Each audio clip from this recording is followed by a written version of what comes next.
Hi, welcome to another Power Blast podcast. Do you have a clear plan when you're about to hit your workout or head to the gym?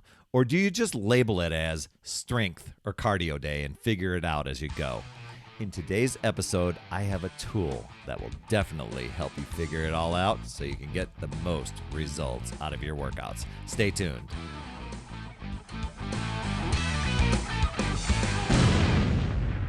Hey, my friend Perry Tinsley here, creator of the Power Blast podcast, The Power of Possibility, Passion, and Purpose. And when it comes to our goals, most of us, we want to lose weight, we want to tone up, we want to get muscle, but a lot of times we really don't have a plan. That was me for a long time, where it was a lot of guesswork. We often leave it up to chance, and we're hoping and praying that we're going to get results. And none of us, we struggle with how we're going to get from point A to point B. And let's be honest, a lot of us, we wander into a gym, or we buy exercise equipment that we can have at home, or we get the streaming service, or even grab a bunch of free workouts randomly on YouTube or other resources. We maybe buy some exercises and weights. And then it turns out to be, I don't know, what do I feel like today? Or, I'll do a few of these reps and I'll do a few of this stuff. Or maybe I should do that. I saw a video on that, and the guy had really great pecs, so maybe I should do these chest things. And we try things of whatever catches our eye, and that's what we ended up doing. And a lot of times we don't feel fulfilled. We don't feel that we got in the best effective workout. We went through the motions, and I'll give you credit for that, because showing up is half the battle, or a good chunk of it anyway. But a lot of times we're guessing our way through, and that's one of the things I embraced when I really got serious about working out. It's like, I need to follow a plan. I need to just get out of my own way and do that. So here's something that you may not have considered doing. It's been a while since I've done one, and I think it can be a real powerful tool. I can't remember sharing this on a podcast before, and I'm like, why haven't I shared this before? But it's keeping a fitness journal. And I know sometimes journaling, just seems like extra work, but this could be just another tool, just like a fitness plan can be a tool to get you to where you're wanting to be. And it gives you a way, not only a way to plan ahead, but to also figure out and plan for what's not working. Figure out what's not working, make adjustments along the way. And it just helps you maximize results.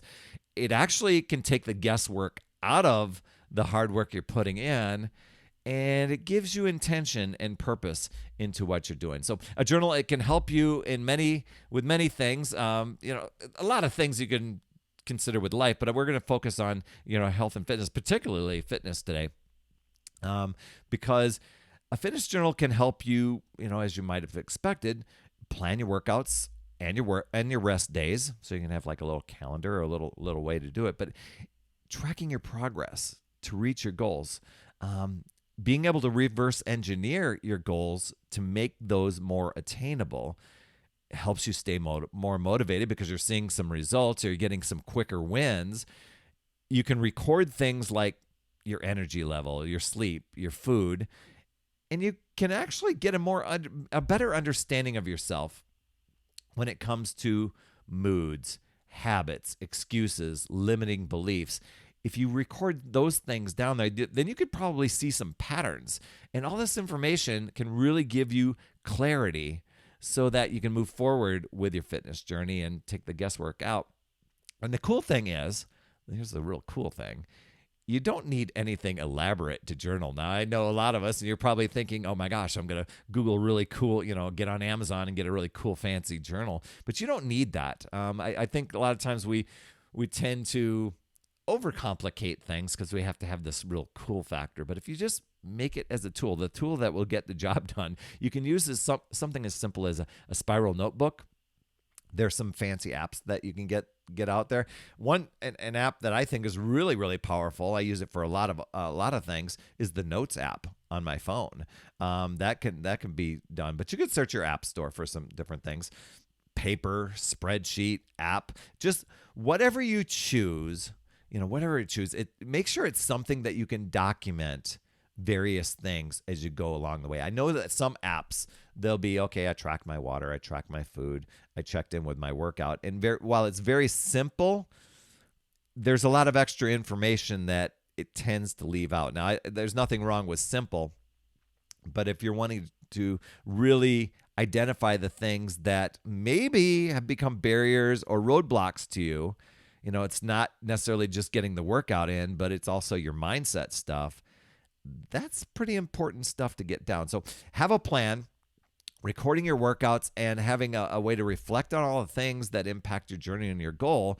That's going to help you get out of that rut, break through that plateau. A lot of times people will think, and I'm doing all the right things, when there may be some other things that when you record those, you can look back and go, okay, when I was in the zone, when I was really doing my best, here's what my thinking was like. Here's what my day was like. Here's what, my stress levels were like. And you can really be able to identify, wow, I've added in all these extra tasks. I've done a lot of things. I'm kind of mindlessly guessing my way around the gym, and I need to stop that. So here are some things to record with your workouts. Make a note, the type of workout and the name of the workout that you're doing. If you're doing, like a streaming workout of some sort, let's say P90X, chest and back, or whatever it is. The exercises that you did, the weights that you selected, the sets, the reps, and how you felt. Also, identify the areas where you can improve or even intensify, because when you challenge yourself, that's where the growth can really happen. So be sure to include things like the date and time, kind of workout, how long the workout was. If you're using a heart rate monitor, record those stats as well. The calories burned, how easy or how difficult the workout was. For instance, if you're doing strength workouts, it's the exercises, the weights, the reps, the sets, and even the rest intervals in between those sets. If you're doing a cardio workout, you're recording things like the distance you went, whether you're walking, cycling, rowing, swimming. If you're using other cardio equipment, maybe it's an elliptical or something like that. It's the calories burned, the level you went. Maybe there's a special program in your device that you're putting it on. The incline or the resistance that happened. Anything that the programming has in that equipment, you would document. Okay. Also, if you're getting outside for your workout, maybe one of the cool things I think to record is the weather conditions. Gosh, it was 110 degrees outside. My run was down to the mailbox and back, that sort of thing. But the route you took, I'm always seeing people post their routes that they take. There's a lot of wearable technology out there that helps you keep track of these stats, so you could easily record them in your journal a lot better.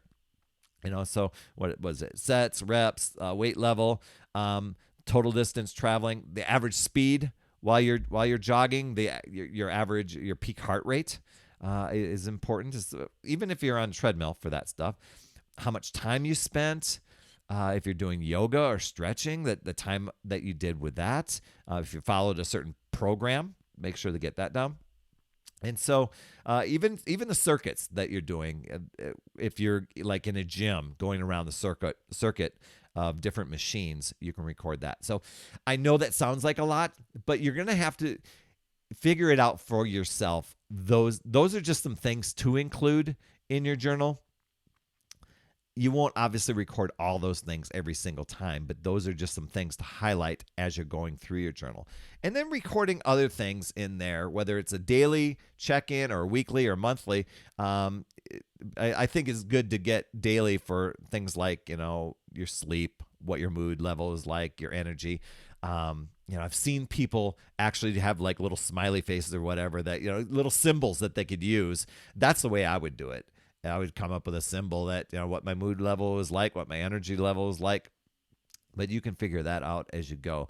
But other insights that are good is your weight and your body fat. Appetite could be done there too. So, having a journal it increases your focus on what you're wanting to accomplish, which in turn can reduce stress. And it's an essential tool that can really help you easily determine what exercises are working and what's not working. And that's the big thing, because you're wanting results. And I think it's really important. In my journal, I would have literally a calendar for like a 30-day block. So as I showed up, I knew exactly what I was going to do each day. I didn't leave it up to guesswork. So I wasn't saying strength this day, cardio this day. It was very specific. If let's say it was P90X, it's chest and back this day, plyometrics this day. If I'm going to a gym, it's chest day, and these are the different workouts I'm working on my chest. The next day is legs day. So I got the different squats, the different lunges, these different if I'm doing thrusters or something like that I'm putting in there. So tracking key metrics helps you progress faster toward your fitness goals, and identifies the things that, when you get off track. In just a couple of minutes, I made this sound like you've got to get all this information down, but really you could probably get all this down in about 5 minutes after each workout, and it just leads to major results along the way. So I hope that's helpful for you. And as for another tool that can help you, not only with just journaling, but just with a lot of mindset stuff to help you stay on track and to make the most of your day, grab my free Success Habits Master List. It's packed with routines, rituals, tips, and strategies to move you from feeling chaotic and overwhelmed to feeling grateful, healthy, happy, focused, and fulfilled. It's absolutely free. You can find that at morningsuccesshabits.com. Once again, that's morningsuccesshabits.com. That's all I have for this week. Thanks so much for tuning in. And please, if you found this valuable, share, for sure subscribe, and leave an honest rating in your podcast app. And if you're over on YouTube, hit the subscribe button there too. Set the notifications so you can get alerts when those get posted. And then other people can discover this show and be able to get value from it. And then I think the universe pays you back with really, really awesome positive vibes. You absolutely rock, my friend. That's all I have for this week. And as always, remember, it's never too late. We'll see you next week.